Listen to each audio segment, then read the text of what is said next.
بەناوی خوای بەخشندە و میهرەبان سڵاوتان لەبێت بینەرانی عەزیز، خۆشحاڵین لە بەرنامەیەکی نوێی پیامی ڕۆژ هاتینەوە خزمەتتان. دەخوازین کە ئەمڕۆژ بردو بابەتەکانمان جێگەی سوود و ڕەزامەندی ئێوەی عەزیز بێت. زۆر سپاس دانیار. بەناوی خوای گەورە و میهرەبان بینەرانی عەزیز سڵاوتان لێبێ و بەیانتان باش. بە ئومێدی دەستپێکی هەفتەیەکی پڕخێر و بەرەکەت بۆ هەموو لایەک دوادارین بەرگە و بابەتەکانی ئەمڕۆی پەرۆگرامی پەیامی ڕۆژیش جێگەی سوود و ڕەزامەندی ئێوەی عەزیز و خۆشەویست بێت. ئازان لەو بابەتانەی کە ئەمڕۆ بۆ ئێوەی عەزیزمان ئامادە کردووە لە تەوریەکەی بەرنامەکەماندا باز لە بە کولتور ناساندنی ناوچەی هەورامان دەکەین. زانینەوە هۆکارانە چی بوون کە لە ماوەی ڕابردوودا ناوچەی هەورامان ناوچەی هەورامانی ڕۆژهەڵات بە کولتوری ناسێنرا لەلایەن یونسکۆ. ئەو هۆکارانە چی بووە، چی وای کرد کە ئەو ناوچەیە بە کولتوری بناسرێت و ئایا لەوێ حکوومەتی ئێران تا چەند هاوکاری ئەوە بوو کە ئەو ناوچەی بە کولتوری بهێڵێتەوە هاریکاریان بوو کە بە جیهانی بکرێن ناوچەکەەوە. لەگەڵیشیدا باز لە مێژوو کولتوری هەورامان بەگشتی دەکەین. وەڵای زان بابەتێکی ترێش بابەتێکی خۆشە، ئەوێش باس لە خوێندنەوەی قورئان دەکەین، بەڵام بە نوعەتی مەقاماتی عێراقی و هەروەها میوانێکمان دەبێت. قورئان خوێنێکی دەنگخۆش باز لەوە جۆنیەتی و جۆری مەقامەکان دەکا و بە دڵنیاییەوە گوێویستی کۆمەڵێک لە ئاەتەکانی پیرۆزی قورئان دەبین بە دەنگی خۆش و مەقاماتی عێراقی. وڵازان دەستپێک دەچین لای کەشوهاو بزانین گۆڕانکاریە کەشوهاوایەکان چین، بینەری دەبین.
وڵایزان لە بەشی یەکەمی بابەتی ئەمڕۆی پرۆگرامی پەیامی ڕۆژ قسە و باس لە ڕووداوێکی مێژووی دەکەین کاویش بە کولتور ناساندنی بەشێک لە ناوچەی هەورامان لە ڕۆژهەڵاتی کوردستان بۆ ناو لیستی شوێنەوار و ناوچە کەلەپوریەکانی ڕێکخراوی جیهانی یونسکۆ. بۆ قسەکردن لە سەرم بابەتەش میوانداری زۆر بەڕێز مامۆستا جەزا شۆڕش، مامۆستا لە بەشی شوێنەواری زانکۆی سلێمانیمان کردووە.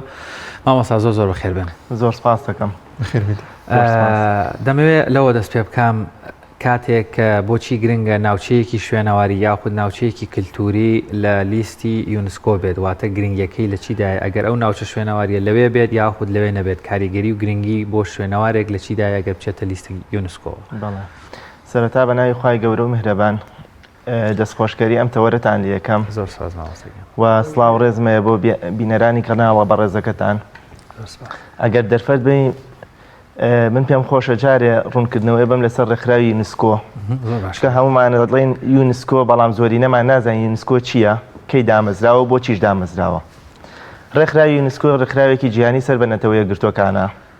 لە ساڵی 1942 لە گەرمەی شەڕی جیهانی یەکەمە عەفو شەڕی جەنگی جیهانی دووەمدا زۆرینەی دەوڵەتانی ئەوروپا بەهۆی دەوڵەتی ئەڵمانیا و تووشی شەڕ بوون و جەنگی جیهانی دووەم هەڵگیرسا. دەوڵەتە هاوپەیمانەکان بڕیاریاندا لەسەر ئاستی نێودەوڵەتی ڕێکخراوێک دروست بکەن و وەزیرانی وەزارەتی پەروەردەی هەموو دەوڵەتانی هاوپەیمانان کۆبوونەوە تاوەکو ڕێکخراوێ دابمەزێن. ئەوە بوو لە ساڵی 1945 لە 16 نۆڤەمبەری 1945 ڕێکخراوی یونسکۆ دامەزرا. ئەرکی ئەم ڕێکخراوە بریتی بوو لە وەشیارکردنەوەی خەڵک لە بواری پەروەردە، خوێندنی باڵا، هەروەها لە بواری ڕۆشنبیری جیهانیە. و پاش ئەمانە چەندین دەوڵەت بوون بە ئەندام تێدا، لەوانە ویلایەتە یەکگرتووەکانی ئەمریکاش هاتە پاڵ بەریتانیا و فەڕەنسا. طبعاً وڵاتی فەڕەنسا و شاری پاریس کرایە شوێنی ئەم ڕێکخراوە. دواتر لە ساڵی 1972 ئەم ڕێکخراوە زیاتر گەشەی کرد و فراوان بوو. لقێکی لێ بووە ئەوش پاراستنی شوێنەوار و کەلەپوری جیهانیەکانە و تیایدا 1970 دەوڵەت بوونە ئەندام ئیمزای ئەو ڕێکوتنامەیان کرد و ئەم ڕێکخراوە لە کۆتا ئاماری لە ساڵی 2007 بڵاو کردوتەوە. 832 ناوچەی شوێنەواری کردوتە ناو لیستی کەلەپوری جیهانیەوە و نزیکەی 36 ناوچەی سروشتی و هەروەها نزیک بە 18 ناوچەی تێکەڵ لە هەردووکیان و ئاتە سروشتی و شوێنەواری. بۆچی گرنگە کە ناوچەیەک بچێتە ناو لیستی شوێنەوار و کەلەپوری جیهانی؟ تەمان گرنگیەکی زۆری هەیە. یەکەم پاراستنی ئەو ناوچەیە لە شەڕ، لە وێرانبوون، لە هەر دیاردەیەک تەنانەت لە کارەساتە سروشتیەکانیشە ئەگەر ئەو ناوچە هەر شتێکی بەسەر بێت لەسەر ڕێکخراوی یونسکۆیە و ئەو دەوڵەتانەی کە هاوپەیمانن تایە یاخود بەشداریان کردو لەو ڕێکخراوەیە لەسەریانە کە نۆژەنی بکەنەوە و چاکی بکەنەوە. جگە لەمە ناساندنی ئەو شوێنەیە بە جیهانی دەرەوە. ئێمە زۆر ناوچەمان هەیە لە دنیاە کە نەچۆتە ناو یونسکۆوە، ئەڵام ئێستا لە ناوچوون. تەنها چیمان بۆ ماوەتەوە وێنەیە ئەقمارە سەناعیەکانمان بۆ ماوەتەوە، واتە شوێنەوارەکە نەماوە و یونسکۆ لەبەرەوەی کە تۆماری نەکردو ئامادە نیە نۆژەنی بکات و چاکی کاتەوە وەکو خۆی. بەڵام ئەم ناوچانەی کە لە ناو یونسکۆیە تۆمار ئەکرێن یونسکۆ لەسەرەتی چاکیان بکاتەوە. جگە لەمە ناساندنیەتی بەم وڵاتانە. لە ئێستادا نزیک بە 193 دەوڵەت لە ناو ڕێکخراوی یونسکۆیە هاوپەیمان و وەبەشدارن. تۆ بە لا ئیرادی ئەم ناوچەیە ئەناسێنی بەم 193 دەوڵەتە. ئەمەش چەندین دەرگات بووە کاتەوە. یەکێک لە دەرگاکان لە ڕووی گەشت و گوزارەوە.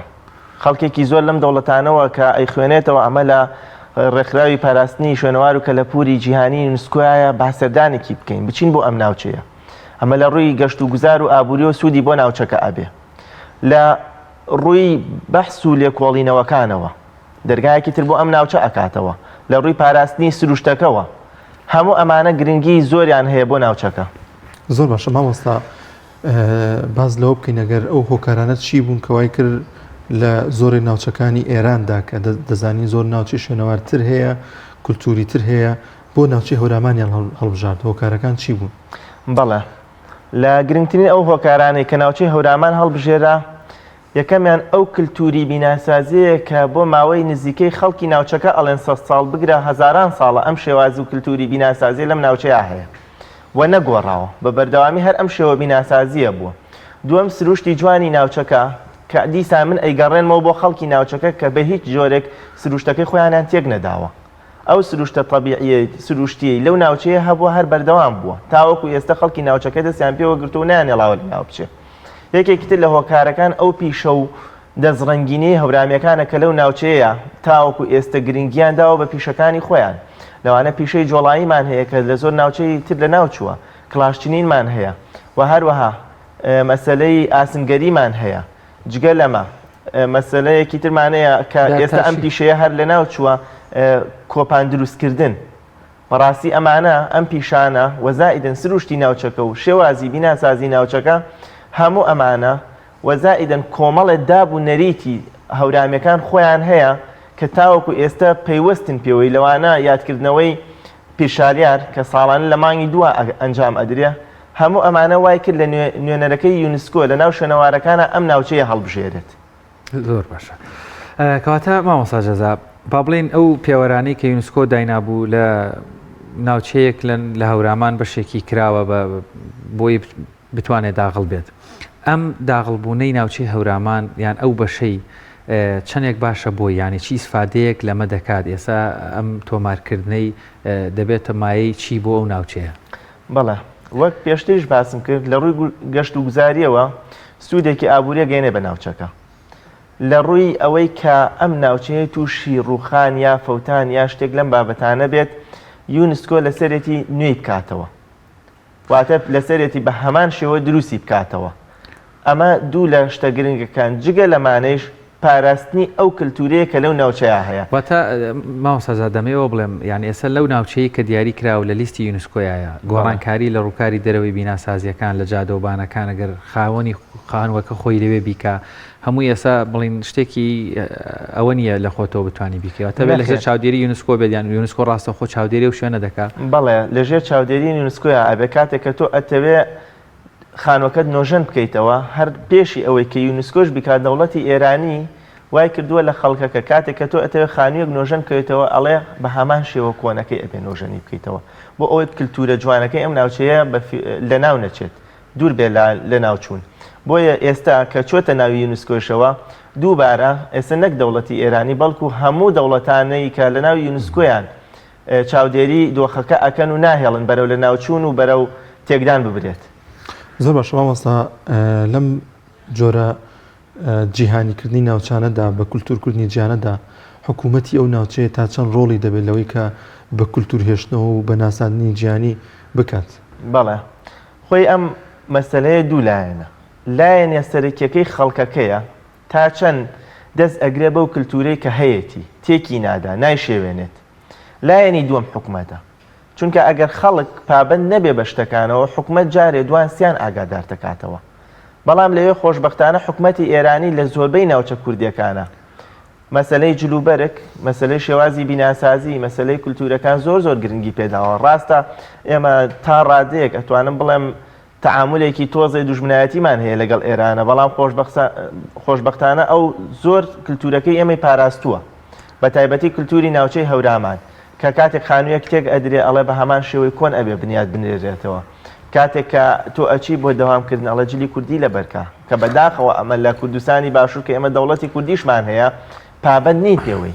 بۆیە دەوری حکوومەت لەوێ زۆر گەورەیە چونکە خەڵکەکەی فێر کردووە بەو شێوازە بژی کە خۆی هەیەی نەک بەو شێوازەی کە حکوومەت بێت. زۆر باشە کەواتە خاڵێکی جەوهریە ڕاستە من نامێ بابەتەکە بە ئاڕاستەی سیاسی بەرین بەڵام ئیتر ئەمڕۆسە دوو دەوڵەت دوو سنووری جیاوازی سیاسیە بەشێکی پێوترێ کۆماری ئیسلامی ئێران لەوێ قانون یاسای تایبەت بەخۆیان هەیە بەڵام لەوێ کورد هێزی یەکەم نییە دەسەڵاتی یەکەم نییە حکوم فەرمانیە لە ناوچەکە بەڵام دەبینی لە ژێر سای ئەم دەسەڵات و دەوڵەتەشە ناوچەیەک ئەکرێ بە کولتوری پێشەوە یونسکۆوە ئەبێ وا لە یونسکۆەکەن کە سەرنج ڕاکێش لای ئەویان بە باشی هێشتێتەوە کەواتە بۆچی وەکو لە ڕووی شوێنەوەریەوە دەمەوە چەند گرینگە هێز و لایەنە سیاسیەکان دەوڵەتی خۆشمان هەرێمی خۆشمان گرنگی بە پاراستنی شوێنەوارەکانی ناوخۆیان بەشێک لە باشووری کوردستانیش بدەن. بەڵێ وەڵاهی لە ڕووی دەوڵەتی خۆمانەوە ئێمە بەداخەوە ئێڵم کللتورێکی شوێنەواریمان نییە. لە ناو دەوڵەتی ئێرانیە لەبەرەوەی هەر لە زمانی کۆڕشەوە حسابی بکەین لە سەردەمی هەخامنشینەوە ئەمان گرنگیەکی تایبەتی بە شوێنەوار ئەدەن و پێشی هەخامنشینیش دەوڵەتی میدی کە بە دەوڵەتی کورد حسابە هەموو ئەمانە ئەمان گرنگیەکی زۆریان داوە بە شوێنەوارەکانیان و خەڵکیان فێر کردووە کە سوود لەم شوێنەوارانە ببینن هەم لە ڕووی ئابووریەوە هەم لە ڕووی مێژووی باو باپیرانیانە. بەڵام لە کوردستانی خۆمانە بەداخەوە من خەڵکانێک ئەبینم بۆ تێکدانی شوێنەوارەکان ئەڕوا کەسیش نییە دەستی بگرێت بیگێڕێتەوە. لەبەرەوە لە ڕووی شوێنەواریەوە ئێمە پەروەردەیەکی شوێنەواریانەمان نییە لە ئەساسەوە بەڵکو پێویستە لە ئێستا بەدواوە دروستی بکەین لە ئێستا بەدواوە بکەین لە تاکەکانی کۆمەڵگەی ئێمە ئەمە شوێنەوارێکە مێژووی باو باپیرانی تۆیە ئەگەر جگە لەوەی لایەنە مێژوویەکەیت ناوە بەڵکو لە لایەنی گەشت و گوزاریەوە تۆ ئەتوانی سوودی لێوەربگری.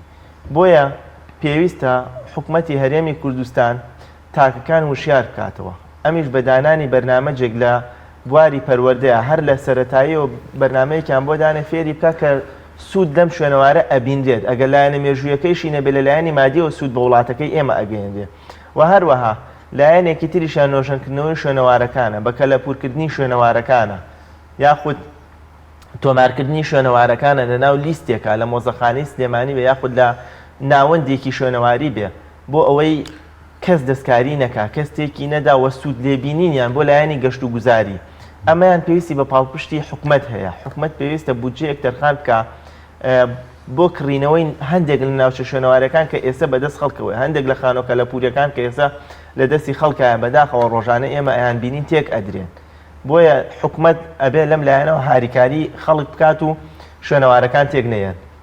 زۆر باشە مامۆستا زمانەکەیان تا چەند ڕۆڵی هەبوو لەوەی کە دووبارە بە کولتوری بناسرێ ئەوانیش پێم وابێت کە هەمیشە کار لەسەرەوە دەکەن کە شێوەزارەکەیان خو زمانەکەیان بپارێزن.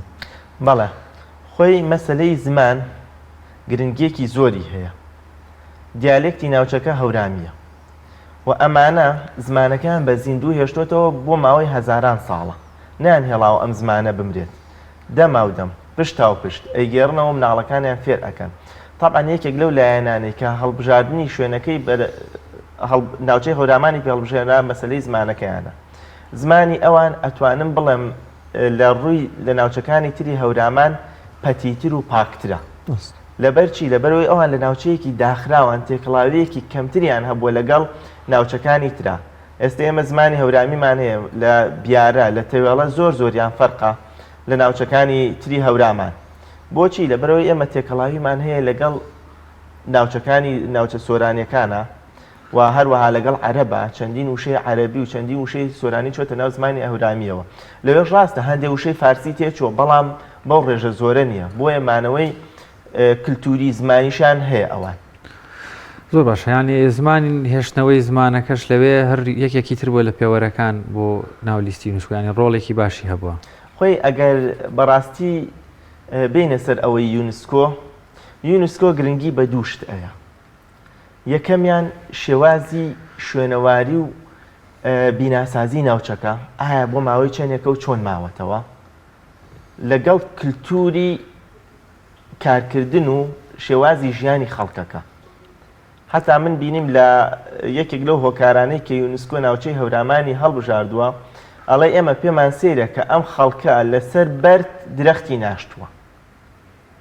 لە ڕووی ژینگەییەوە زۆر بەڵێ ئەڵێ لەسەر بەرد درەختی ناشتووە. مەبەستی چیە؟ ئێمە خۆمان پێڵێن تەڵان تەڵانیان دروست کردووە. ئەڵێ لە ناوچەیەکی ئەوەندە شاخاوی و سروشتی ناخۆشان کە تەنانەت زەوی بە پیتیان نیە بۆ کشت و کاڵکرد بەڵام ئەمانە بەردیان داناوە لەسەر بەردەکە درەختیان ناشتووە. ئەمە ئێمە شتێ بلۆ لەوانەیە کە سەرمان پێی سوورماوە.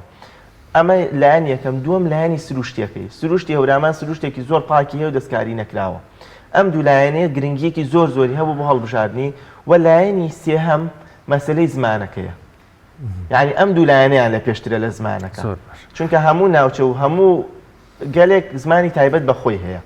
زۆر باش مامۆستا جەزا ئەم بابەتی کە باسی دەکەم بۆ ئەوان لەو ناوچەی خۆیاندا عەرز و خانوەکانیان بە غێری خۆیان نافرۆشن. لە ناوچەی خۆمانە گەشتێکی وا بکرێ بە ناوچەگەری و بە ئەنسوری لێکی ئەدەنەوە بەڵام پێ دوان نییە ئەوە ژەر کاریگەریکی باشی هەبوو کە تەنها لە نێو خۆیانە و زمانەکان هەم پارێزرا بێ هەم کولتورەکەیان پارێزرا بێ کە بە غێری خۆیان ئەو ناوچەی خۆیان هەیە کە هەیەیانە نەیفرۆشن. بەڵێ بێگومان چونکە کاتێک تۆ لە زەویە کاژیای نرخی ئەو زەویە ئەزانی کە نیشتیمانی تۆ بوو ڕێز لە نیشتیمانەکەت ئەگری. ئێمە کوردستان هەمووی نیشتیمانی ئێمەیە بەڵام کاتێک کە تۆ کللتورێکی جیاواز هاتە ناوتەوە ڕنگدانەوەی لەوانەیە لەسەر خۆت نەبێت لەبەرەوەی کاریگەری پشتاوپشتی لەسەر ماوە بەڵام بێگومان بەلەوەی کە ڕنگدانەوەی لەسەر ڕۆڵەکەت ئەبێت. ڕۆڵەکەت کللتوری ئەو کەسە زایدەن کللتورەکەی خۆ هەردووکیان تێکەڵەکە شتێکی جیاوازتر دەراچێت. بۆیە ئەو لایەنی نیشتیمانیە و ئەو گرنگیدانەی کە تۆ هەتە بۆ ناوچەکەت ئەو نایمێنێت. بۆیە ئەمە شتێکی زۆر گرنگە پێویستە لە هەموو ناوچەیەکا پەیڕەو بکرێ. یان لایەنی کەم ئەو کەسانێک کە هێتە ناوچەکەی تۆوە پێویستە لەسەر ئاگاداری بکەیتەوە ئێمە دابوونەریتەکەمانە پێویستە توێژ وەکو ئێمە بیت بۆی دابوونەریتەکەمان تێک نەچێت بۆی ناوچەکەمان تێک نەچێت کللتورەکەمان تێک نەچێت. ئەمە گرنگیەکی زۆری هەیە.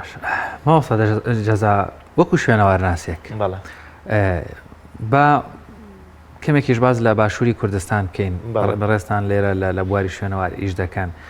چەند گرینگە بۆ باشووری کوردستان بۆ ئاستی زیاتر بە جیهانی ناسانی باشووری کوردستان کار بکرێ بەشێک لە شوێنەوارەکان لە باشووری کوردستان کە شوێنەواری زۆر باشمانەیە بخرێنە ناو لیستی یونسکۆ بەشی میراسەکەیەوە. پێم وایە لە هەرێمی کوردستان تەنها قەڵای هەولێرمان لەو لیستە هەیە. چەند گرینگە شوێنەکانی تر گرنگی پێ بدرێت کاراسانی بکرا دەوڵەت. بەڵێ وەڵاهی گرنگیەکی زۆری هەیە لە ڕووی گەشت و گوزاری ئابووری لە ڕووی ژینگەیی لە هەموو ڕوویەکەوە تۆ مێژوویەکە ئەیپارێزیت. مێژووی باو باپیرانی تۆیە پێویستە لەسەر بیپارێزی. حکومەتی هەرێم پێویستە لە ڕووی مادیەوە هاریکاری ئەو کەسانە بکایە ئەو ڕێکخراوانە بکە کە لە شوێنەوارە ئیشەکەن لە بواری شوێنەواریە ئیشەکەن بۆ ئەوەی ئەو ناوچە شوێنەواریانەی هەن وەکو خۆیان بهێڵێنەوە لایەنی کەم یاخود ئەوەتانێ بە شێوازێک نۆژەن بکرێنەوە کە بتوانین لە ڕووی گەشت و گوزارەوە سوودی لێ ببینین بە خۆشحاڵی و حکومەت ئێرەم هەندێک کاری کردووە بەڵام کارەکان لە ئاستی چاوەڕوانی ئێمەیانی کۆمەڵی خانووی کەلەپوری هەڵگرتوتەوە لە شاری سلێمانیە نۆژەنی کردوتەوە کە ئێستا وەکو شوێنێکی گەشت و گوزاری خەڵک سەردانێکە ئەمە جێی دەستخۆشیە قەڵای هەولێر هەوڵێکی زۆری بۆ دراخرایە ناو لیستی شوێنەوار و کەلەپوری جیهانی یونسکۆ ئەمە کارێکی گەورە بوو بۆ حکومەتی هێرەم و بۆ کوردستانی باشوور بەڵام هێشتا ئەوە لە جێگای تموحی ئێمەیانێ ئێمە پێویستە لەسەر داواکارین یاخود باوا بڵین داواکارین لە حکومەتی هێرەم چەندی ناوچەی ترمان هەیە ئەشکەوتی قسقاپانمان هەیە کە یەکێکە لەو شوێنەوارانەی کە زۆر گرنگە دەربەندی گاورمان هەیە چەندین ناوچەی ترمان هەیە چەندین خانوومان هەیە پێویستە حکومەتی هەرێمی کوردستان لایەکی لێ بکاتەوە ناوچەی ژینگەییمان هەیە ئێمە بە هەربان لایەنە شوێنەواریەکە باز نەکەین چکە ئەوەی کە لە یونسکۆیە بەشێکی شوێنەوارە بەشێکی سروشتی ناوچە سروشتیەکانە ئەو ناوچانەیە کە وەکو خۆیان ماونەتەوە کە بەداخەوە ئەمە لە هەرێمی کوردستانە چەند ناوچەیەکی دیاریکراو ماوەتەوە زۆر ڕاستە کەواتە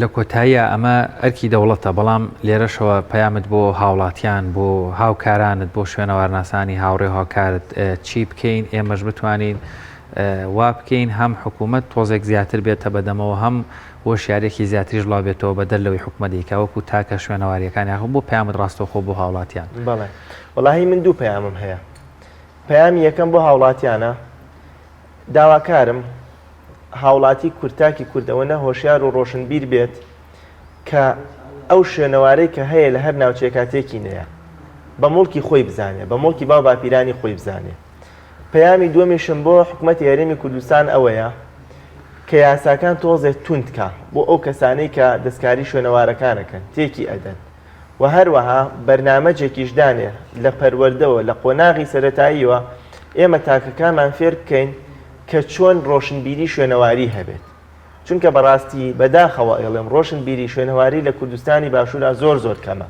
زۆر لاوازە هەیە ناڵم نییە و ئێمە ژووکو شوێنەوار ناس پێویستە لە سەرمان چوینە هەر ناوچەیەک چوینە هەر کۆڕ و کۆمەڵێکەوە گرنگی شوێنەوارەکان بۆ خەڵک باس بکەین هەرچەندە جاری وایە گوێشت لێ ناگیرێت لەبەرەوەی لایەنە مادیەکە زۆر زاڵترە لەوەی کە لایەنی معنەویەکە و لایەنە کلتوریەکە بگەرێتە ئەستۆی خۆی بەڵام ئێمە هەر پێویستە هەوڵ بین کۆڵ نەدەین خەڵک گۆشیار بکەینەوە لەوەی کە ئەمە شوێنەواری باو باپیرانی ئێمەیە ئەمە ڕاستە ئەمڕۆ لەوانەیە گرنگیەکی مادی بۆ تۆ نەبێت بەڵام لە داهاتوە دڵنیا بە لەوە کە گرنگی مادی بۆت ئەبێ هەموو ئەمانە وا بکەین کە خەڵک وەشیار بێتەوە کە وشیار بوویەوە ئەمەوە ئەکا وردە ئێمەش بەرەو پێش بچین و شوێنەوارەکانمان لە یونسکۆیا تۆمار بکرێت لە هەرێمی کوردستاندا شوێن هەیە کە ئەوەی ئەگەریەوەی هەبێت کە ئەگەر ڕۆژ لە ڕۆژان بپارێزرێت کولتورەکەی پارێزرێت بە جیهانی و بە کولتوری بناسرێت وەڵاهی شوێنمان زۆرە وەکو شوێن بەڵام وەک وتم پێویستی بە هەوڵدان هەیە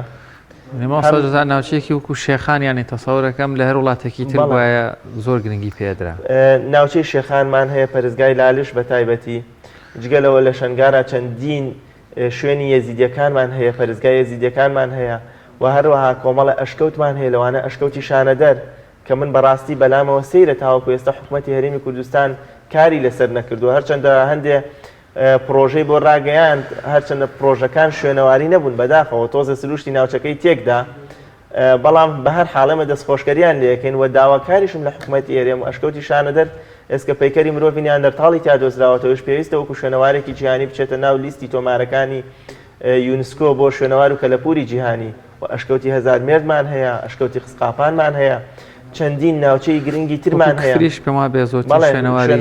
شوێنەوارەکانی کفری بەداخەوە لەبەر ئەوەی مدەیەکی زۆرە بەتایبەتی قەیسەری و حەوشکر و ئەمانە لای لێ نەکراوەتەوە بەشێکی گەورەی ڕووخاوە پێویستی بە نۆژەنکردنەوە هەیە تۆ کە یونسکۆ ئەێنی ئەو شوێنە داڕووخاوە ببینێت بەڕاستی ئینی ناکە نایخاتە ناو لیستی تۆمارەکانی خۆ چونکە لای لێ نەکراوەتەوە وەجگەرەوە تونی باوە عەمرەمان هەیە لە کفری وەکو ناوچەیەکی سروشتی شتێکی زۆر جوانە هەموو ئەمانە ئەگەر حکومەتی هەرێم ئیشی لەسەر بکە دڵنیام لەوەی کە ڕۆژێک لە ڕۆژان ئەچێتە ناو ڕێکخراوی یونسکۆوە زۆر باشە مامۆستا جەزا ئێمە وێڕای پیرۆزباییمان دووبارە لە وەڵام من نسبەت خۆم هەموو شوێنەوارناسێک بووم هەورامەیەکیش پیرۆزبایی ناکرێت لە خۆم بەس بە لە خۆمیش بکەم ئینشەڵا زۆرترین ناوچەی شوێنەواری لە کوردستان ناوچەی سروشتی بخرێتە ناو لیستی یونسکۆوە لەو دەرفەتەکەمە یەک خولەکی کە ماومانە ئەگەر شتێک لە دڵ تا بێ و بتەوێ لێرەوە بیڵیتەوە هاوشێوەی تۆ پیرۆزبایی لە هەموو گەلی کوور دەکەم چکە ئەمە بوو بە شوێنەوار و کەلەپوری جیهانی تازە لە دەستی هەورامی و هەورامان و هەورامەکانە نەما بەڵکو ئێمە پێویستە پیرۆزبایی لەسەر جەمگەلی کورد وە هەموو جیهانیش بکەین ناوچەیەکی کوردستان بە خۆشحاڵیەوە ئەمە دووەم ناوچەیە لە مدەی نزیکەی 6 ساڵە قەڵای هەولێر اینجا هەورامانی تەخت و من شتێکم بیرچوو ئەوەی کە یونسکۆ تۆماری کردو تەنها هەورامانی تەخت نییە ژاوەڕۆیە و لهۆن و 12 دیشە چکە خەڵکی ئێمە تەنها وەی زانێ هەر هەورامانی تەختە ناوچەیەکی فراوانە بە خۆشحاڵیەوە و من دووبارە پیرۆزبایی لە سەر جەمگەلی کورد و هەورامیەکان و هەورامانیش ئەەکەم بۆی کە ئەم شکڵە جوانە ئەم دیمەنە جوانەی کوردستانی ڕۆشتە ناو ڕێکخراوی کەلەپوری جیهانیەوە و لە ئێستا بەدوهەوە ئەتوانین ئێمە وەکو شوێنەوارناسێک بە ئیسراحەت بڕوانینە ئەو ناوچەیە لەبەرەوەی ئەگەر ئێمەش نەیپارێزین یونسکۆ بۆمانە پارێزێت. زۆر باشە دەستی تۆ خۆش بێ و دەستی ئەو ستافە بەڕێزەش خۆش بێکەوە هاوکار بوون لە بەجیهانیکردنی بەشێک لە ناوچەی هەورامان بۆ لیستی شوێنەوار و وەروە کەلەپوری جیهانی یونسکۆ زۆر سپاس بۆ بەڕێز مامۆستا جەزا شۆڕش مامۆستا لە بەشی شوێنەواری زانکۆی سلێمانی کەوا لەم تەوەرەیە لەگەڵ ماموو سپاس بۆ بەشداریکردن. خۆش بێ سپاس بۆش. وەڵازان دەچین لای ناوبڕێک و دەگەڕێنەوە لاتە.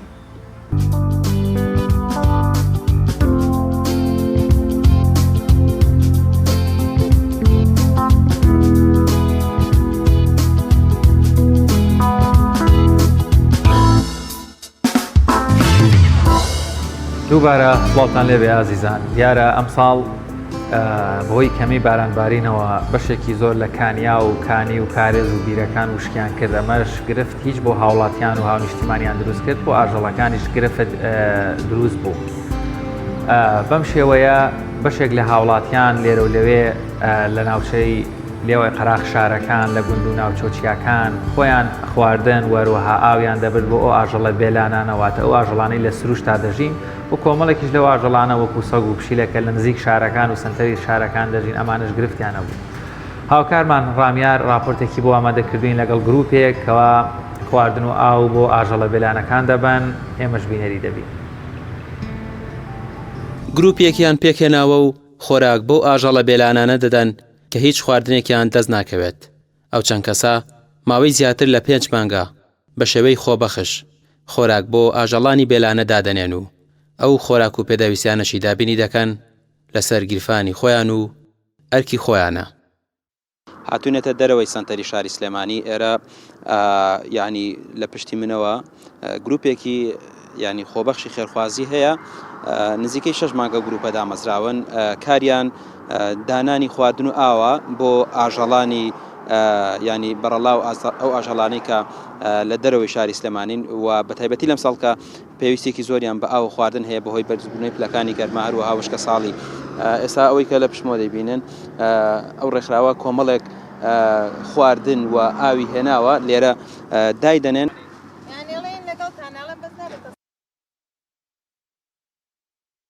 ئەوان دەڵێن دڵسۆزی و خۆشەویستیان بۆ ئاژەڵەکان وای کردووە لە هەفتەیەکدا 2 ڕۆژ خواردن و ئاویان بۆ دابنێن تەنانەت ئاژەڵەکان وایان لە هاتووە بە خۆشەویستیەوە پێشوازیان لێ دەکەن و هەرکە گوێیان لە ئۆتۆمبیلەکان دەبێت بە پیریانەوە دەچن. گروپەکەمان زۆرە لە فەیسا ینی کۆمەڵێک وابزانم 2000 زیاترە بێ بەڵام ئەوەی کە چالاکە هەموو 6 ئەندامێکمانە کە چالاکن هاوکاری بێ بەرامبەر هاوکاری ئەم ئاژەڵە بێلانانەکەین و خواردنیە بۆێنین. ئیتر کەڕەتی وای ئەگەر مەجالمان هەبێ کاتمان هەبێ هەموو ڕۆژێن بۆ لایەن ئەگەر کاتمان نەبێ ڕۆژە ناڕۆژێکێن بۆ لایەن خواردن و ئاو ئیتر گۆشت و بە پێی پێویست ئەوەی چی هەبێ بۆیان نەهێنین. گروپەکەمان هەر لە فەیسایە گروپی وەفایەک بۆ ئاژەڵان تقریبەن 4-5 مانگە بێەوە دامەزراوە.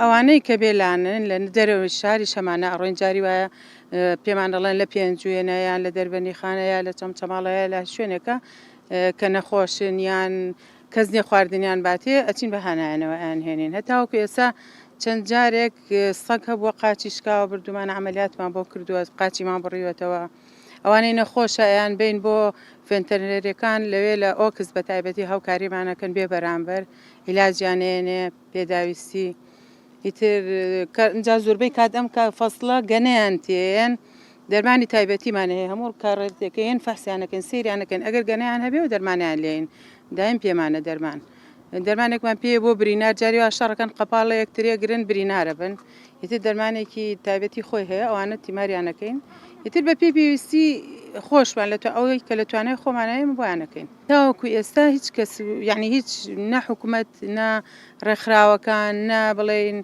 حیزبێ یا هەرچی لە هیچ لایەنێک هاوکارێکی وای نەکردوین کە بتوانین بەردەوام بین بە باشی و بە تێر و تەسەلی خزمەتیان بکەین ئەوانەی مەیکین تا بژین زۆرتر و تا خۆشویستەکەمان زیاتر بۆوان دەرکەین تا خەڵک نەترسن لێیان زیاترشت تا زۆر نەمرن یان زۆر بنەوە بێنەوە تا خەڵک کە بیان بینە خواردنیان بۆ دانێ کە دڵم خۆشە چکەوان ئێمە بڵێ یارمەتیوانیان یان ئەوان نامرن وان دڵان خۆشە بهێن لە ئێمە یان ناترسن لێمان و خەڵک زیاتر هەیە بۆ لایەن ئەگەر ببین ئێمە خواردنیانەینێ زۆر باشن ئەوان ئەگەر خواردن بنێ و ئەگەر ئێمە لێرە نەبینیان بڵێ لە وڵاتێک کە بێیان بڵێ لە شوێنێک کە بێ ئەوان دەجاتی ئێمە خواردنیان بنێ و ئەوان بێنەوە لەوێ جاتر یان بڵێ نەمرن لێەوە ئەمساڵ بەهۆی وشکە ساڵیەوە ئاژەڵەکانی ژیانیان کەوتۆتە مەترسیەوە زۆرێکیان لەبەر نەبوونی خواردن و ئاو گیان لە دەست دەدەن بەڵام بەشێک لە ڕێکخراوەکان و ئاژەڵ دۆستان بەم ڕێگەیە دەیانەوێت هیچ نەبێت ژیانی بەشێک لە ئاژەڵەکان ڕزگار بکەن چونکە ئەوانی ئەستنیان ئەرکی ڕامیا ڕۆسمان تایبەت بە پەیامی ڕۆژ سلێمانی بەڵازان و خۆشەویستان لە تەوری دوین بەرنامەکەماندا باز لە مەقاماتی عێراقی بۆ قورئانی پیرۆز دەکەیم زانین ئەو مەقاماتانە چین و مێژووکەیان بۆکەی دەگەڕێتەوە بە میوانداری زۆر بەڕێز کاک بار و خالید قورئان خوێن کاک بار و زۆر بەخێر بێ کاک باوەڕ باوەڕکی باڵە نووسرا بڵێ کاک باوەڕیان زۆر بەخێر بێ سپاس بۆم دەرفەتە ئەگەر کەمێک باز لە مەقاماتی عێراقی بکەین لە چەند بەش پێک دێت وە مێژووکەیان بۆکەی دەگەڕێتەوە والله بسم الله الرحمن الرحيم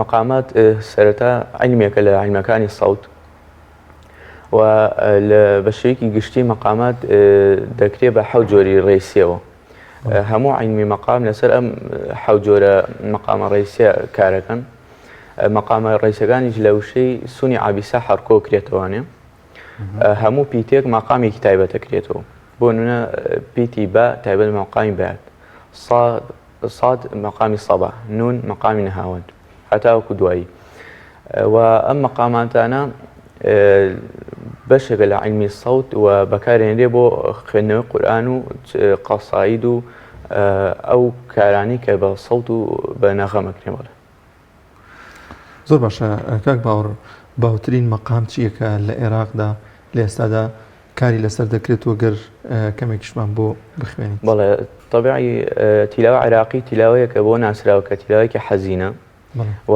زیاتر ئەو مەقامانە بەکارێت کە حوزن و شەجین یعنی با بڵین حوزنێکی تایبەتیان تایە بۆ نەمەک و مەقامی بەیات فروعاتی بەیات ئینشاءڵڵا هەنێک لە قورئانی پیرۆز دەخوێنین أعوذ بالله من الشيطان الرجيم بسم الله الرحمن الرحيم ألف لام ميم تلك آيات الكتاب الحكيم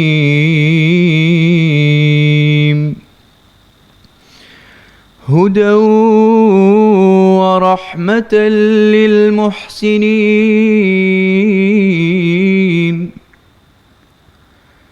الذين يقيمون الصلاة ويؤتون الزكاة وهم بالآخرة هم يوقنون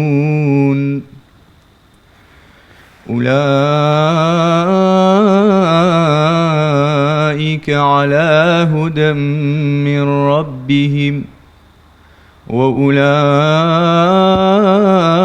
وأولئك هم المفلحون ومن الناس من يشتري لهو الحديث ليضل عن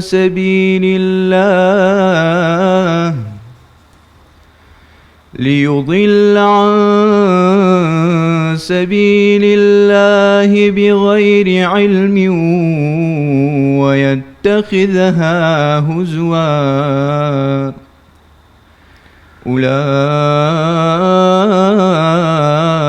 أولئك لهم عذاب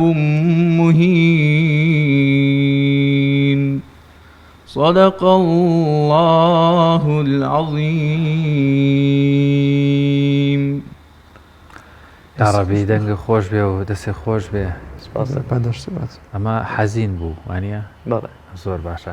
باسی لەوە کرد کاک باوەڕ حوت مەقامی ڕئیسیە و تەواوی ئەوانی تریش لەسەر ئەمە بەس لە عێراق وایە ینی ئەم زانستی مەقاماتە بۆ عێراق بۆ قورئان خوێندن لە عێراق یان جیهانیە یان لە وڵاتەکانی تری عەرەبیش پێڕەوە کرد؟ بەڵێ طبعاً جیاوازی مەدرسەکان بوون ئێستا سێ مەدرسە قورئان خوێندن هەیە لە ژیانی ئیسلامیە. مەدرسەی میسریمان هەیە، مەدرسەی عێراقی و حیجازی. لە هەر سێ مەدرسەکەیە ئەم حەوت مەقامە پەیڕەوە کرێ. بەڵام لە جیاوازی مەدرسەکانە فروعاتی مەقامانەیە کە بوونە لە مەقامی بەیات لە عێراق چەندین فروعی لێ بێتەوە، لە میسرە نوعی فروعی تری لێ بێتەوە. و طبعا لە عێراق بەهۆی عیملاقیەتی قوڕای عێراق و بە ئەزموونی قورئان خوێنانی عێراق فروعاتی زۆر زۆریە بۆ توانێ، بەڵام بە شێوەیەکی گشتی مەقامە سەرەکیەکان لە هەموو مەدرسەکانە هەر ئەم حەوت مەقامەیە. لە عێراقدا مەدرسەکە لەکوێیەکە زیاتر قوتابیان قورئان لەسەر دەخوێن؟ لە هەرێمی کوردستاندا هیچ مەدرسەیەکەیە بۆ فێربوونی جوان خوێندنەوەی قورئان؟ بەڵێ وەکو جوان خوێندنەوەی قورئان و تایبەتی تەجوید و ئەوانە بەڵێ مەدرسەی زۆر هەیە لە کوردستانە بوونە مەدرسەی نیوری حکمە یاخود ئیقرا، بەڵام وەکو مەقامات و عیلمی مەقام بەڕاستی گرنگیەکی وای پێ نەدراوە تایبەتی عێراقیش. بەڵام لە خواروی عێراق بەڵێ چەندی مەدرسە هەیە لەوانە مەدرسە ئیمامی ڕیتا و ئەو مامۆستانەی کە خۆشیان شارزان بە سربەخۆی بەڵێ عیلماڵێنەوە. تو با پێشەوەی بچینەوە سەرباسی مەقامەکان ماشەڵڵا معلوماتی باش لێیە، بەس من نەزانم تۆ زۆر گەنجی تەمەنت چەندە و چەند ساڵە خەریکی زانستی مەقاماتی؟ بەڵێ وڵاهی و ڕاستی بێ 17 ساڵم. ئەی ماشەڵڵا نزیکەی 3 ساڵە هاتوومەتە بواری مەقاماتەوە، بەڵام حەزێکی زۆرم بۆ هەیە لەبرۆ زۆر بەدوایە. چۆن فێر بووی؟ وڵاهی هەر لە سەرەتای تەمەنی مناڵیمەوە گوێبیستی قورئان خوێندن بووم، بەڵام لە هەنێک کەناڵ و ئەوانە گوێبیستی شێخ عامر کاظمی بووم قورئان خوێنی عێراقی و زۆر سەرنجی ڕاکێشام. اینجا لە پرسەکان و ئەوانەیە گوێبیستی تیلاوە عێراقیە بووم. ئەتر ئەمە هاندەرم و بۆ ئەوەی منیش حەز بم بزانستە بکەم و فێر ببم. خۆت حەزت بە چ جۆرە مەقامێکە یان لەنێو ئەو مەقامانەیە؟ بەڵێ وڵاهی تاوان دوو جۆر بەشی مەقامانەیە، حەزین و فەرەحمان هەیە. زیاتر لەبەرەوەی خەڵکی گوێبیستی حەزینەکانن و لەسەر ئاەتەکان تاوان مەقامەکە بێ ئاوازە ڕەسەنەکەی قورئان جێبەجێگا کە ئەویش گەشت ئاەتێ بوونە وا پێویستی کرد بە حەزینی و بخوێنیتەوە، ینی واجبە کە مەقامەکە حەزین بێت، بەڵام خۆمان حەزم زیاتر لە حەزینەکانە. بەڵام فەرەحیشمان هەیە بوونە مەقامی عەجەبمانەیە کە لە جێژنەکان ناخوێنی و یەکێکە لە مەقامە فەرەحەکان. ئێستا ئەوە کەمێکمان بۆ بخوێن بەسەر چاو.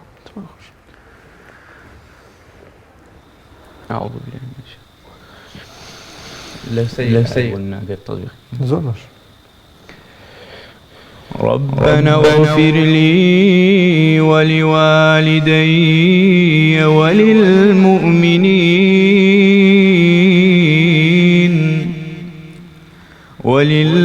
وللمؤمنين يوم يقوم الحساب ئەجەمە یعنی باس لە هین کرد مەقامی بەیات و مەقامی سەبا و مەقامی نەهاوەند ناوەند یعنی بۆی بینەرانیش تۆزێک هەر فێری زانستی نەکە بن لێرەوە مەسە هەمان ئاەت ئەگەر بەس دوو مەقام یان سێ مەقامی جیاواز بخوێنیت و ببی هەست بە جیاوازەکە بکەین توانی ئەو مامۆسی دەیشەڵا بسم الله كنا مقامي صلاة زۆر باش ربنا اغفر لي ولوالدي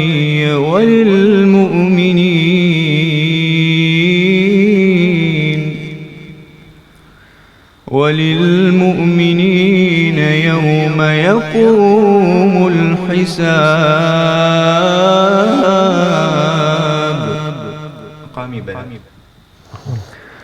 ربنا اغفر لي ولوالدي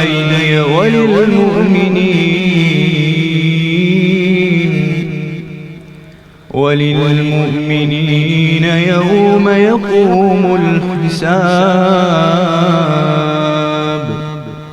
مقامي حجاز ربنا اغفر لي ولوالدي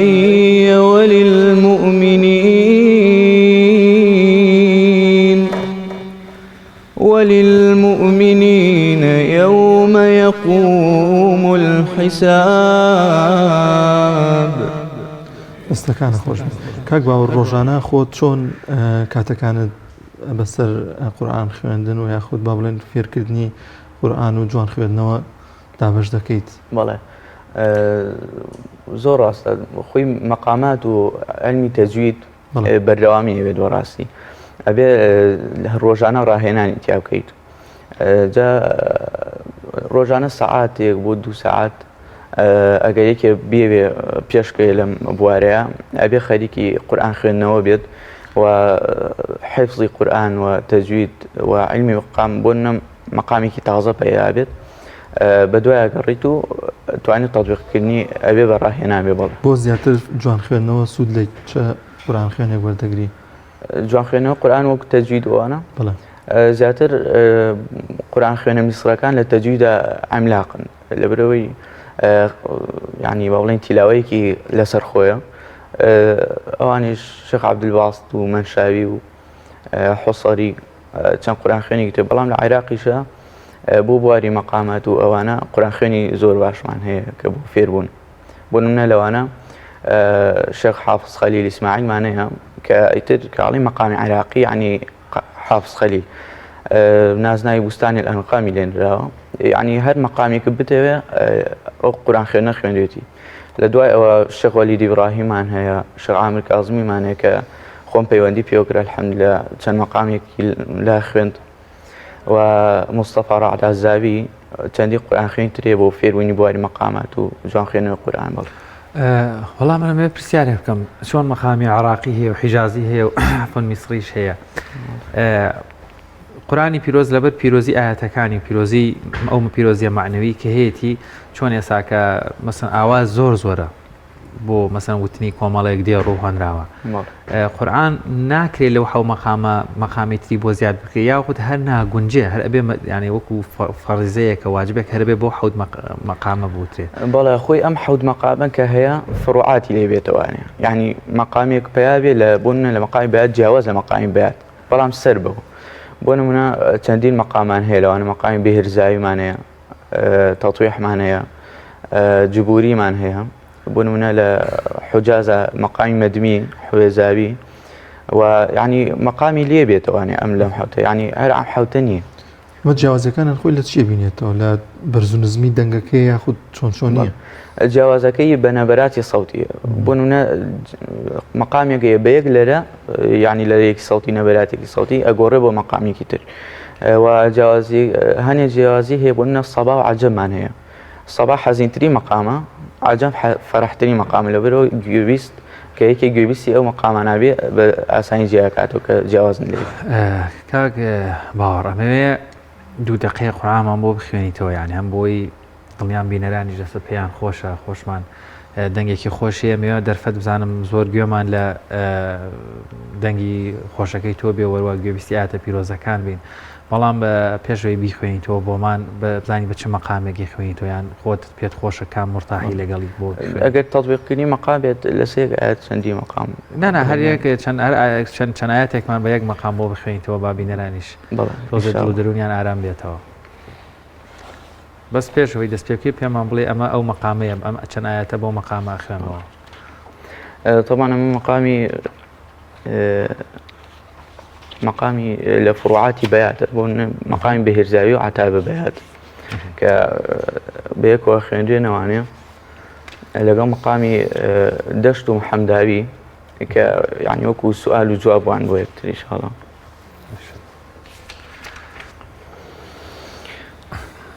أعوذ بالله من الشيطان الرجيم فقلت استغفروا ربكم إنه كان غفارا يرسل السماء عليكم مدرارا ويمددكم بأموال وبنين ويجعل لكم جنات ويجعل لكم أنهارا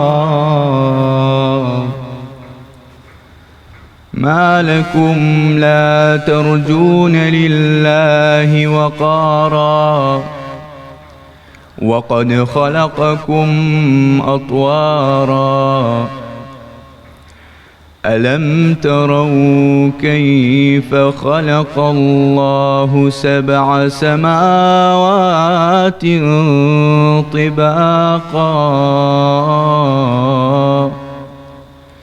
وجعل القمر فيهن نورا وجعل الشمس سراجا صدق الله العظيم. دەستەکانە خۆش بێ کاک باوەڕ کە خۆت بە دۆداچوونت بۆ کرد بێ پێت وایە کە نوێکاری کراوە لەو مەقاماتەن لە چاو ساڵانی ڕابردوو یاخود ساڵانی زۆر کۆن و ڕابردووتردا؟ بەڵێ طبعا مەقامات ڕۆژ بە ڕۆژ ینی مەقامی تازا دۆزیرێتەوە بەهۆی ئەوەی کە عیلمیەکە لە کاتی خوێندنەوەیە ئەتوانی کەسی قاری ئیبداعی ئەو بکات و بەڵام مەقاماتەکان کە تازە ینی سەریان هەڵداوە هەمان ڕێچکەی کۆنیان گرتووە لەبەرەی قورئان خوێنانی کۆن زیاتر خۆیان داوەتە ئەم بوارەوە عیملاق بوونەتیایە بەڵام قورئان خوێنانی سەر بەهۆی ئەوەی کە مەدرسەی میسری و حجازی زاڵە بەسەر قورئان خوێندنا مەقاماتی عێراقی کەمێک فرامۆش کراوە لەلایەن قورئان خوێنانەوە بەڵام الحەمدولillah ئیبداعی خۆیان تیاکەن قورئان خوێنەکان بڵێ.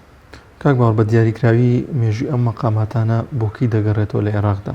بەڵێ مێژوەکەی دوو ڕێ هەیە ڕێیەکیان ئەڵێن لە حادیسەی کەربەلا کە ئیمامی حوسەین شەهید دەکرێت لەو سەردەمەوەی تر ئەم مەقامە حەزینانە پەیابن لە عێراقا ئەویش بەهۆی لایەنی مەزهەبی شیعەیەوە زۆری ئەم مەقامانە پێبوون.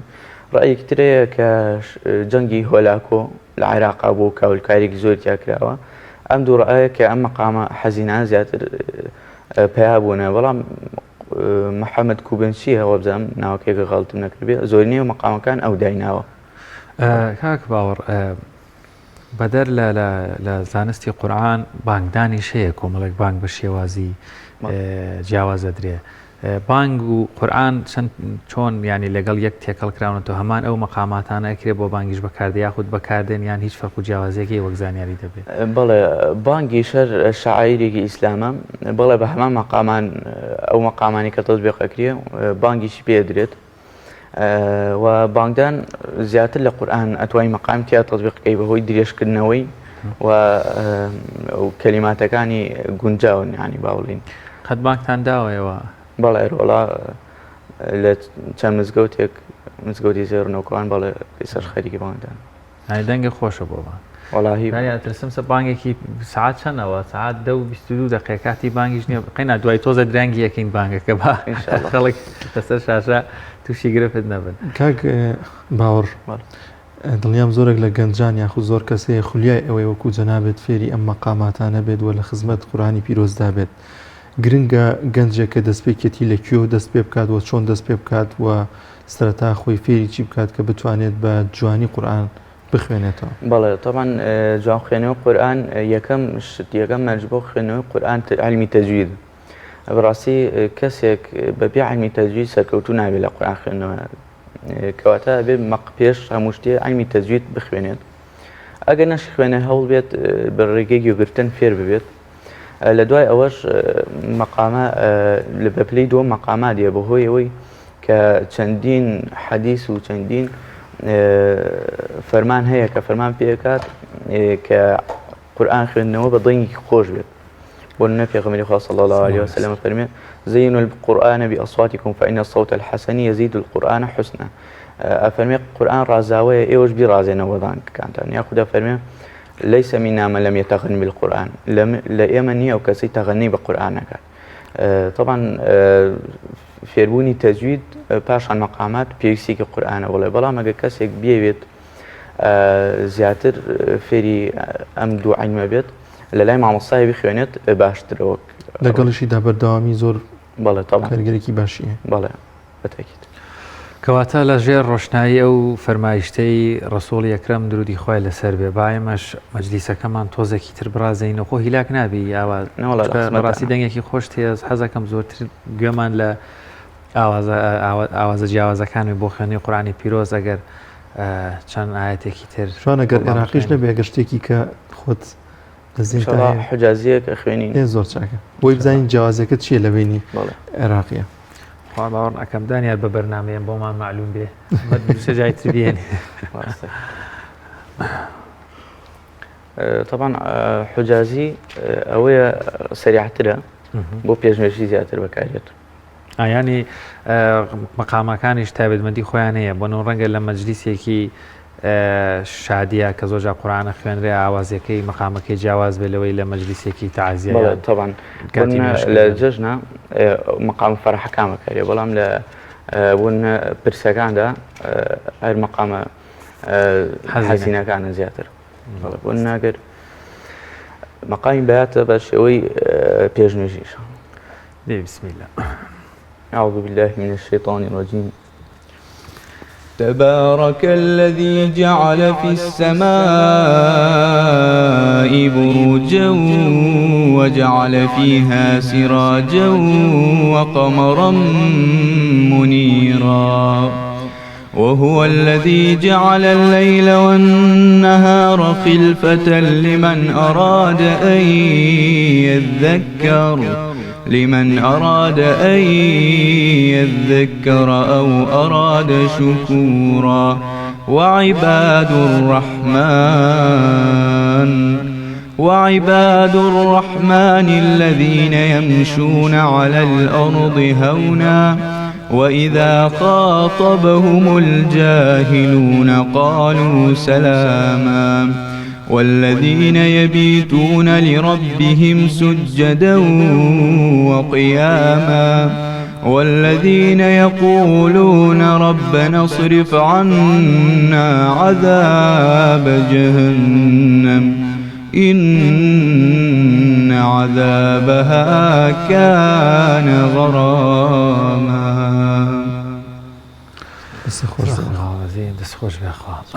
کاک باوەڕ هەستم کرد جیاوازیەک لەم لەگەڵ ئەوەی عێراقیەکەی ئەوەیە کە وەستانی نییە ئەم بەس لە عێراقیە وەستان زۆر هەیە. بەڵێ طبعا ئەم شێوازە زیاتر لە پێشنوێژی و تەراویح و ختمی قورئانە بەکارێت لەبەرەوە عێراقیش بەهۆی ئەوەی مەقامەکانیان تۆزی نەبەری زۆرتر دەبێت ئەبێت تۆزی خاوترە لەم بەڵام ئەم لەبەری پێشنوێژی و ئەوە بەکارێت ئەبێت کەمێک سەریعتر بیوەستانی کەمترەوە. کامیان ڕەنگە قورس بێم هیچ هەمان هەستم کرد یعنی ڕەنگە ئەم خوێندنەوەی بەردەوام تۆزێک هیلاکت بکوانە. بەڵێ تاوان هیلاکی خۆی هەر هەیەەوە گرنگ. کاک باوەڕ لە جیهانی ئیسلامیدا چۆن تەماشای مەقاماتی عێراقی دەکەن وڵاتە عەرەبیەکانی دیکە تا چەند کاری پێ دەکەن ئەگەر زانیاری دەبێ.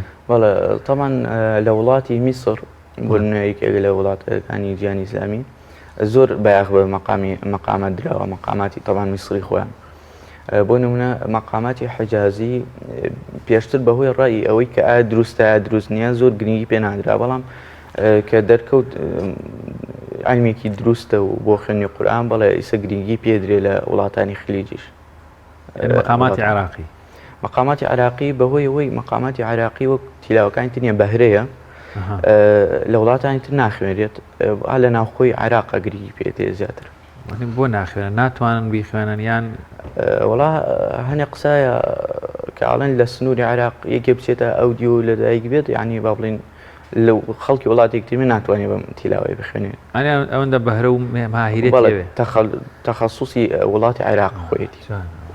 کاک باوەڕ تا چەند کاری لەسەرەوە کردووە کە ئەم شێوازی قورئان خوێندنە یاخود بەشداری بکەی لە فستیڤاڵ و لە بۆنەکاندا لە جیهاندا لە وڵاتانی عەرەبیدا.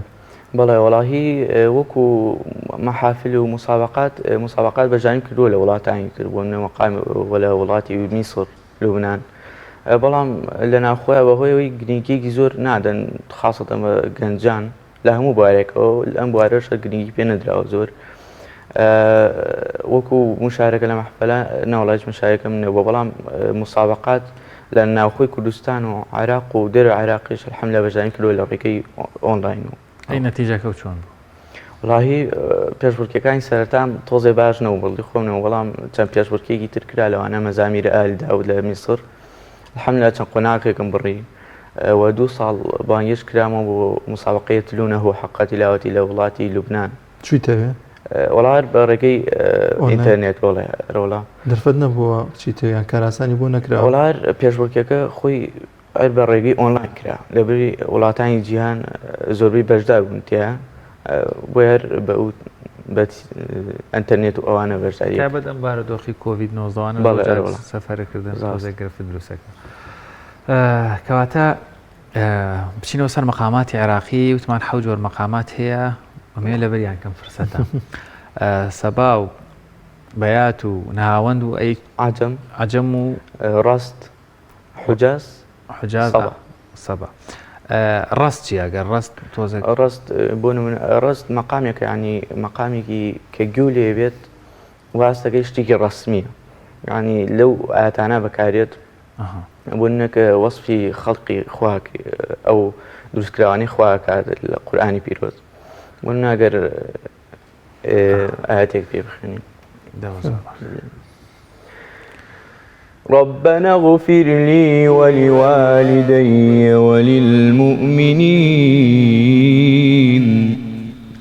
وللمؤمنين يوم يقوم الحساب.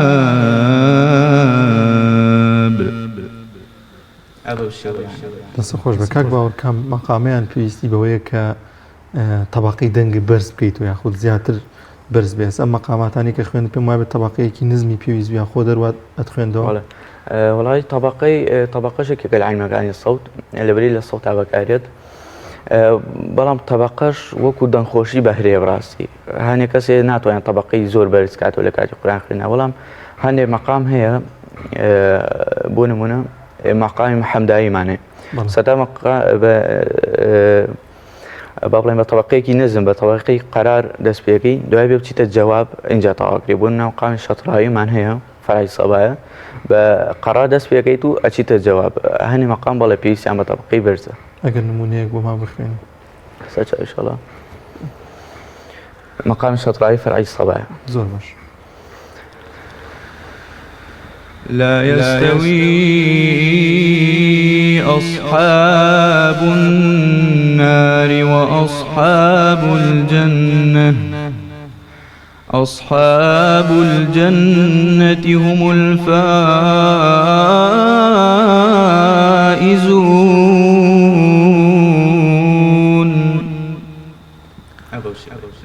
دەست خۆش بێ زۆر باشە با لەم دەرفەتەش تۆزێک چکە بەڕاستی بانک لە ماوە پێشوا بڕیار بوو بەرنمەیەک پێین ڕەنگە بینەرانی زۆر لایەن بێ فەرمایشتی ڕسوڵی یەکرەممان هەیە و پێشنیاری خۆی کەوا بیلالی حەبەشی کە لە هەمووی دەنگ خۆشتر بوو نردیە سەر دیواری مزگەوت بۆی ئەو بانگ بدا ئەو جار بدا بۆ مسلمانان. ئێستاکە یعنی لە هەندێک شوێنە بینین بانگەکان زۆر دەنگیان خۆشە، یعنی بانگبێژی زۆر باشدانراون بۆ شوێنەکان، لە هەنێکیش ئیهمال کراون ڕەنگە هەر بانگیش تێدا نەدرێ یاخود بدرێ بانگبێژەکە شارەزانیە، هیواداری گرنگی بەوە بدرێ. چەند گرنگە لە بانگدانا دەنگی خۆش بەکاربێ، ئاوازی خۆش بەکاربێت تا چ بپی زانیاری بەڕێزە تا چ سنوورێک ڕەوایە و واریدە دەنگ و ئاواز بەکاربێنی لە بانگە. بەڵێ طبعا بانگیش وەکو قورئانی پیرۆز ئەحکامی هەیە، ئەحکامی تەطبیقکردنی بوون تەجویدی ڕسمی خۆی. ئەگەر لەو تەجویدە تێک نەچێت، یعنی زیاترڕایی لە تەجویدی بانگکەدا نەکرێت، ئاسایە مەقام بەکاربێەوە، هەتا دەنگی خۆشتریش زیاتر پێویستە بەکاربێن لەبەری شعائیرێکی ئیسلامە و خەڵکی بانگکات بەرەو نوێشکردن بەرەو تاعاتکردن، بەڵێ تامانەوێ دەنگی خۆش زیاتر بەکاربێت لە بانگدانە. بانگی عێراقیش هەیە؟ بەڵێ بەتەکید بانگی عێراقیمان هەیە. ئەگە بتوانی بۆمان بخوێنیەوەش لە شادەتەینەکان بانگی کتاو. وەڵاهی ئەگەر بتوانی یەک بانگی کاملمان بۆ بێت برادرانی ڕەنگە سوودی لێ وەربگرن، دوایە ئەمەش هەردایەنینەوە بۆ جاش نەبن بانگی عێراقی کام زۆرێ بۆیت کامیشت پێ خۆشە توانی زۆر باشتر ئەدایکەی بانگێکی کاملمان بۆ بە ئینشاءالله. الله أكبر الله أكبر الله أكبر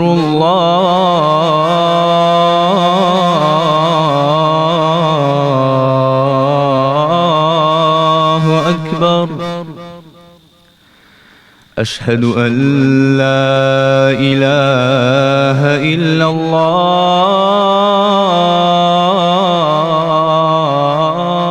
الله أشهد أن لا إله إلا الله أشهد أن محمدًا رسول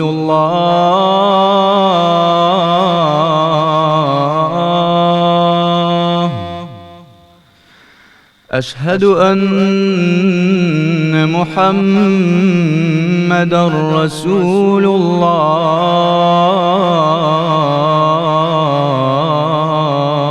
الله حي على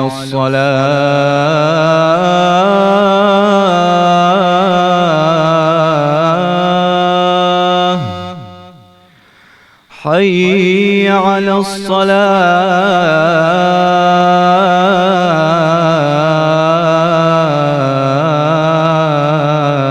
الصلاة حي على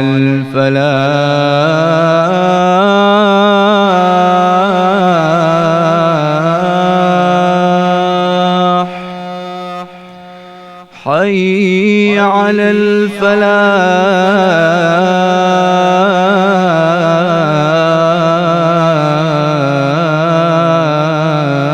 الفلاح الله أكبر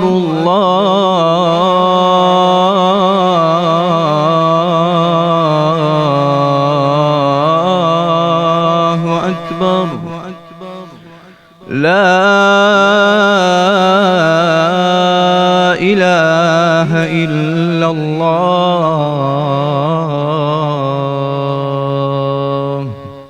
دەستی خۆش بێ کاک باوەڕ.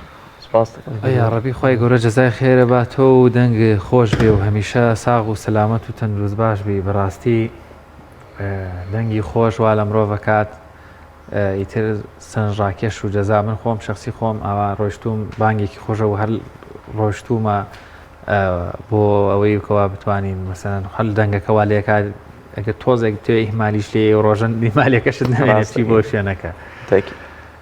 زۆر هیلاکمان کردی لەش ساغ بێ بێگومان ڕەنگە مەقاماتی عێراقی قسە و باسی زیاتر هەڵبگرێ وەروەها لەو دەرفەتێکی کەممان ماوە لەگەڵ بەڕێزت ئەگەر شتێک پێت خۆش بێ لەسەر مەقاماتی عێراقی بڵێ یاخۆت قسەیەک کە ئێمە پەیمان پێ نەبردوێ لێمان نەپرسی بیت. سپاسی جەنابتانەکەم بۆم دەرفەتەکە ڕخساندامە من.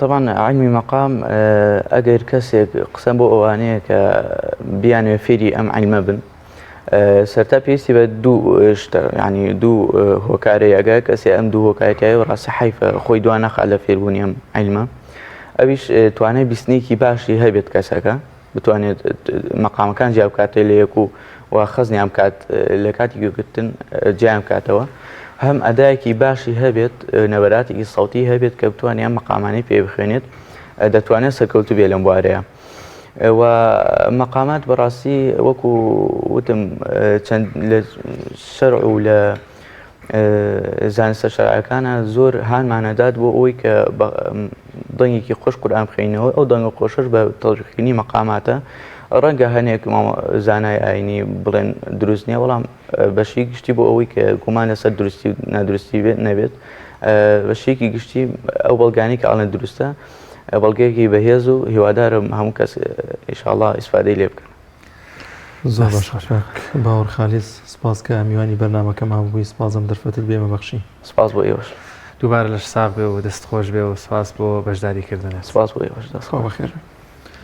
بەڵێ بینەرانی عزیز وەک پێشتر هاوکار ماماژەی پێکرد وشکە ساڵی و کەم ئاوی کاریگەری کردوتە سەر گیانداران و زەوی و کشت و کاڵ و هەموو ئەو سێکتەرانی کە ژیانی پێبەڕێ دەکەن یەکێکی دیکە لەو بابەتانی کە کاریگەری کردوتە سەری کشت و کاڵ و چاندنی گەنم و پاقلەمەنی و تەواوی ئەو بابەتانی کە بە شازی کشت و کاڵی دەچێنێت یەکێکی دیکە لەو بابەتانەش لەو خۆراکانە گلۆبۆڕۆژەیە کەمەش کاریگەریەکی زۆری کردوتە سەری ئەم ساڵ لە چاو ساڵانی ڕابردوو بە ڕێژەیەکی زۆر کەم گلۆبۆڕۆژە بەرهەم هێنراوە لەبەر وشکە ساڵی و کەم ئاوی لە دەڤەری ڕانی هاوکارمان ڕێناس راپۆرتێکی بۆ ئامادە کردین لەسەر بەهرەوەزیکردنی داتەکانی گلۆبۆڕۆژە کە بزانین چۆن ئەم گلۆبۆڕۆژی داتەکەن بەداخەوە لە هەرێمی کوردستان وەکو وڵاتە پێشکەوتەکان نییە بە دەست ئەم کارە دەکەن وڵاتەکانی دیکە بە ئامێر ئەم جۆرە کارە دەکەن. دانیار ئەم جۆرە لە کاری هەرەوەزیش کللتورێکی جوانە ینی من کەوەم بینی زۆر پێم خۆش و کە ماوەتەوە ینی یەکێک لە جوانترین کللتورەکان ناو کۆمەلگای کوردی کاری هەرەوەزیە زۆر بەدەم گۆرانی و درێنەکردن هەکاری هەرەوەزی بەکاردێ یاخود بۆ ماڵ دروستکردن بۆ ڕینەوەی بەرهەمەکان ئەمە بەتابەت لە کشت و کاڵ زۆر ئەم کاری هەرەوەزی بەکاردێنێ. ڕێناس بینەری و راپۆرتە بین. باش بازانیان ڕێناس چی کردووە؟ یەکێک لە تایبەتمەندیەکانی گوندەکان هاوکاریکردن و هەرەوەزی یەکترە لە کارەکانی ڕۆژانەیاندا ژن و پیاوەکان بەیەکەوە کار دەکەن بەبێ جیاوازی. دیمەنی هەرەوەزی بە کۆمەڵی بەشێک لە دانیشتوانی گوندی قەرەنیاغایە هاتوون هاوکاری خدر بکەن بۆ داتەکاندنی گولەوە ڕۆژەکانی.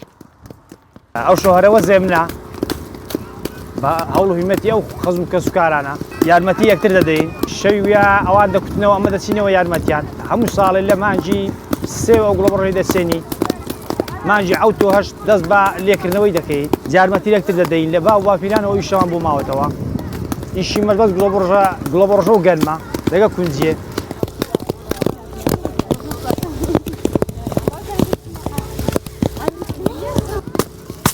هەموو ساڵ بە هەرەوەز یاریەک دەکەین یاریەک دەکەین ئەوە هەتاڵی دەبینەوە دا کونجیان دەکەین گڵۆبڕۆژان دەکەین گەرمایە هاتم یاری براکەم لە ئازاوە هاتووە. وەکو نەریتێکی لە مێژینە و کۆن گوندنشینانی قەرەنیاغای سەر بە قەزای ڕانیە هێشتا گیانی هاوکاری و هەرەوەزی لە نێویاندا ماوە لە کارەکانی ڕۆژانەیاندا ئافرەت و پیاو بەبێ جیاوازی هاوکاری یەکتر دەکەن. ئێمە ئێستا لە یاری کاخدرین لە گوڵەبە ڕۆژەدا کوتانێ گوند بۆ ئەوە خۆشە کە هەمومان هاوکاری یەکتر دەکەین هەر شەو لە یاری کەسێکین بۆ منەوش لە یاری کاخدرین کاخدر شەوێکتر دێتەوە یاری ئێمە شتەکان بە هەرەوەزی خۆشەوەکو شار نییە کەس ئاگای لە کەس نەبی. ئێمە لە گوند هاوسێوەی پیاوەکان کار دەکەین خۆشحاڵین کە یارمەتی باب و براکانمان دەدەین لەو کارە. ئێمە زۆک پیاوەکان ئەوە گوڵە بە ڕۆژانەدا دەکوتین بەس ئەو دارێ پێویستە ئاوا لەیان دەکەی و تەواو هیچی ناوێ زۆر ئاسانە شتێکی وا قورس نییە. هەرەوەزی بە کۆمەڵ لە نێو گوندنشیناندا بە مەبەستی ئاسانکردنی کارەکانی ڕۆژانەیانە وەکو نەریتێکی ساڵانە لا وەرزی هاویندا لا داتەکاندنی گوڵە بە ڕۆژەکانیان هاریکاری یەکتر دەکەن. هەرەوەزی بە کۆمەڵ جگەلەوەی هاوکاریکردنی یەکتری گوندنشینانە لە کارەکانی ڕۆژانەیاندا دەبێتە هۆی پتەوکردنی پەیوەندیە کۆمەڵایەتیەکانیش. لا دەڤەری ڕاپەڕینەوە ڕێناس ئەرسەلان تایبەت بە پەیامی ڕۆژ.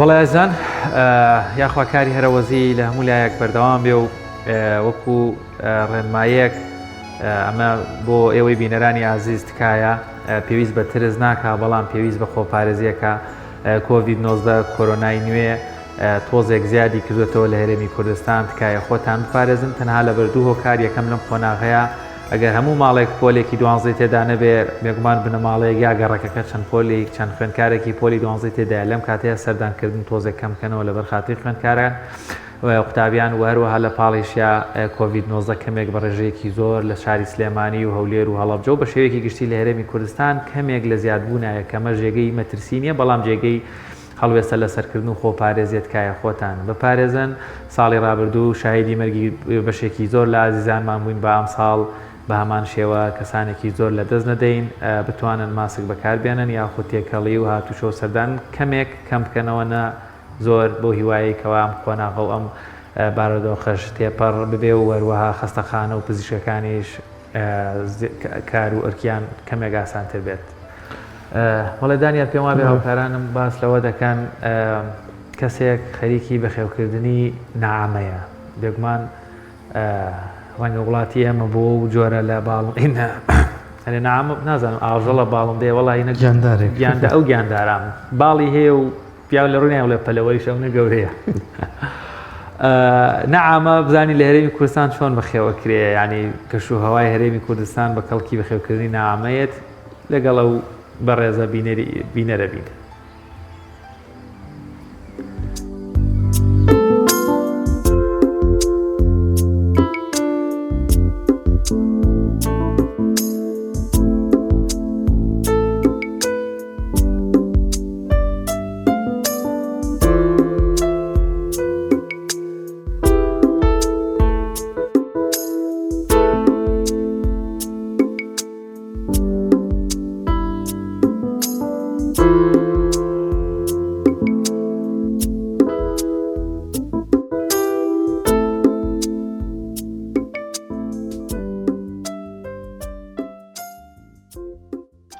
ئەمانە پیانەڵە نەعامە بە عەرەبی ئێرانیش پێڵای حشتر مرخ تن ناوەکەی خۆمان نازانای خۆمان شتێکی وانیە بڵێن ئاوە من ئەو کاگعتا هەیەنامان تقریبن ئەو بۆ 3 ساڵ و نیوە بێ ئیمساڵ بە زیاتر بەرهەمی لامە جەنابتان وێنەتان گر بەچکان تقریبن 15-20 بەچکەمانەیە هێلکەی تریشمانەیە لەژێر جەهازە ئەمانە ئاژەڵێکی زوو پێ ئەگەیەن و درەنگیش نەخۆشەکەن بەڵام پێ بگەن یعنی نزیکەی 6 مانگ ئەبێ سەرپەرستیان بکەی کۆمەڵێش نەخۆن وەکو ئاسن و عەقلی ئەوەیان نییە وەکو چۆن مناڵی هەرچی بدە دەستیەوە ئەیخوا ئەویش هەرچی بکەیتە بەردەستی خوا نزیکەی 7 مانگە تا ئەوە خۆی ئەناسێتە خۆی ناسیەوە ئیتر زۆر عەتیادە و نەخۆشیش ناکەوێ.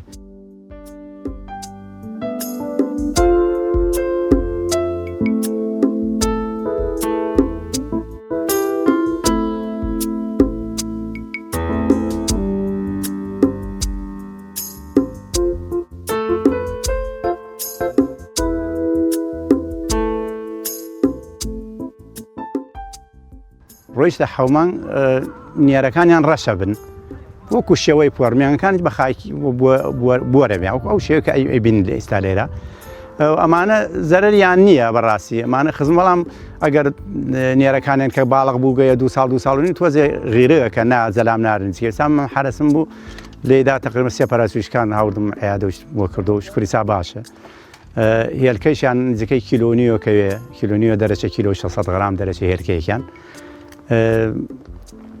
هێرکەشی زۆر بە تام و خۆشە سلێمانی داوایەکەن ئەگەر تۆی نەبێ هێرکەی دێنێمە 10,000 ئەگەر تۆیشی هەبێ هێرکەی 25 سوکا گوناحە تۆی هێرکەی بدەیە کەمتر بەڵێ زیاتر لە 50 دانەمان زیاد سەر بڕێەوە من و کاگاتە سەرمان بڕێ و فرۆشتمانە بۆ دابینمان کرد بۆ مەتعەمەکان ئەوەی سەرای سبحاناغا ئەوەی سلێمانی داوانی کردەوەی کەلار و گەرمیان خانەقی زۆر خەڵک داوی بەڵام ئێستا گەرمە خۆزانانی ئەمانە ئاژەڵان تۆزە لە گەرما خەڵک حەزی لێ ناکات لە زستانە گۆشتیان بە تامترە.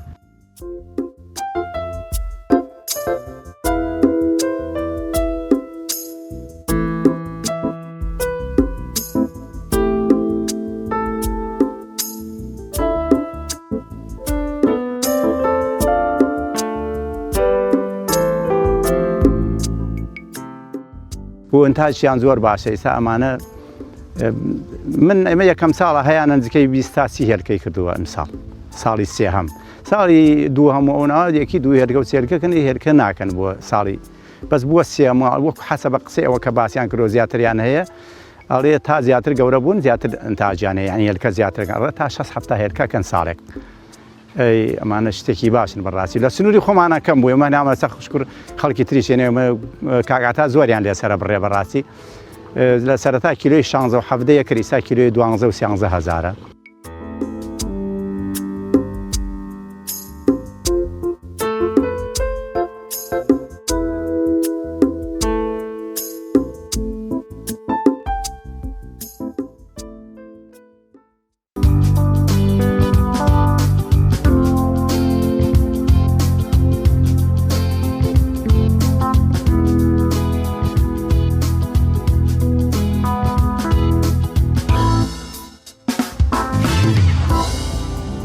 وڵاتزان و خۆشەویستان بە یارمەتی هاوکارانمان و لەگەڵ هاوکارم شوان بەرنامەی پەیامی ڕۆژمان پێشکەشکردن دەخوازین کە بڕگۆ بابەتەکانمان جێگەی سود و ڕەزامەندی ئێوەی ئازیز بوو بێت تا بەرنامەیەکی دیکە بەخواتان دەستپێرین خواتان لەگەڵ.